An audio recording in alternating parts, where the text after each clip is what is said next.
Hi, my name is Renee Garcia, and today I'm here to share the 3 low-tech assistive technologies that I've chosen to display for children with autism. The first here is a pair of headphones. We have a lot of these headphones that connect to our computers that we can take off and use in the classroom and place on a student's ears.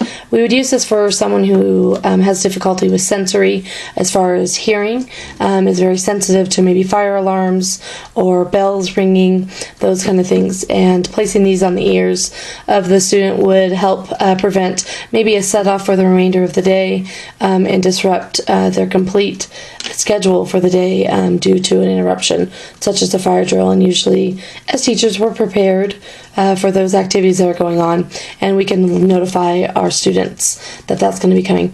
These particular headphones only run about $12. They're rather inexpensive, and they are used at gun stores, so they do muffle out a lot of sound. It really reduces the sound. They expand very wide. They are very comfortable and squishy in here, and then they're expandable at the top to be able to fit multiple different children or sizes of children, depending from elementary school up to high school. So they would work for a variety of students. The next low-tech assistive technology is a visual time warning. And using a visual time warning, this could be placed on the student's desk every day. It would be a very explicit forewarning when the activity is going to end with 3 visual cards. So the first card here would be the green, and the green would be placed on the desk when the activity gets started and the student is ready to go, or the computer.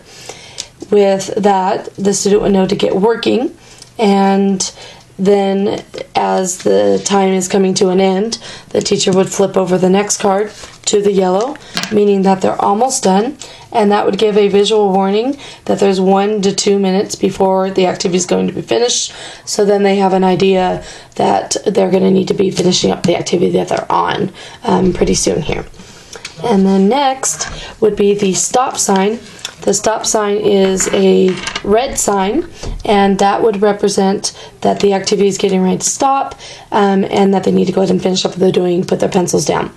Now, the way that this could be utilized with your students in the classroom, today it's just placed on a 3-ring, but we could also put magnets on the back and apply it up to the main board for all students in the classroom. We could put Velcro on the back here and Velcro on the desk and just attach it that way. So a variety of ways that could be utilized. One of the things that we want to use these visual reminders is when we have activities that don't have clear-cut endings, such as computer games, if they're on the computer playing math games or things that they really draw their interest, they might have difficulty knowing when that's going to come to an end. Maybe drawing or even reading if that's a high interest for the student. So great visual. I've used this in my classroom and it's very successful for students that have difficulty with transitions. The next is a visual schedule, and our visual schedule today is today's schedule, what's going to be going on in the classroom for today. So this is similar to PECs, the pictures with a daily routine. They have a graphic to go along with the top. So notice today the student will be entering the classroom and expected to go to the desk, get out the journal writing and begin journal writing, and wait for the flag salute. Then, after the flag salute, we may be going to calendar time, on to language arts, and then it'll be recess break. Okay, and notice that on the first side of our folder, it only has 6. Well, if we flip over the other side, we'll notice that after recess, there are 6 more activities that are going on through the day.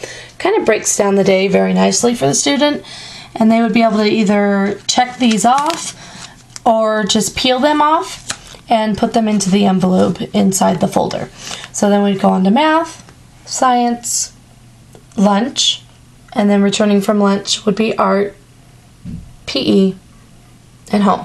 And I made these picture cards just right on the computer with any graphics that I chose and filling in the word, and was really easy, inexpensive to make. The folder can be used a variety of ways.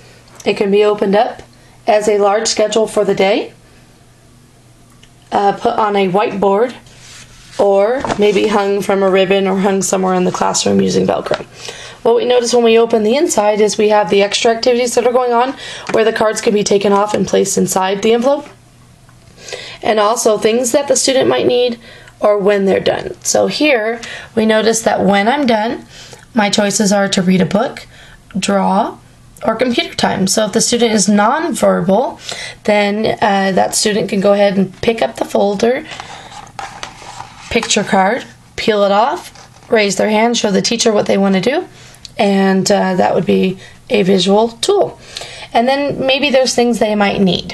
Help, they're feeling sick, they need a break, or need paper or pencil, or maybe to go to the restroom. So depending on how developed their language is, if they're able to verbalize, then they may not need these cards, but very useful to have in the folder to help them in prompting maybe what they need to do. And also along in here, what we have is a bunch of extra cards that could be used for things that change.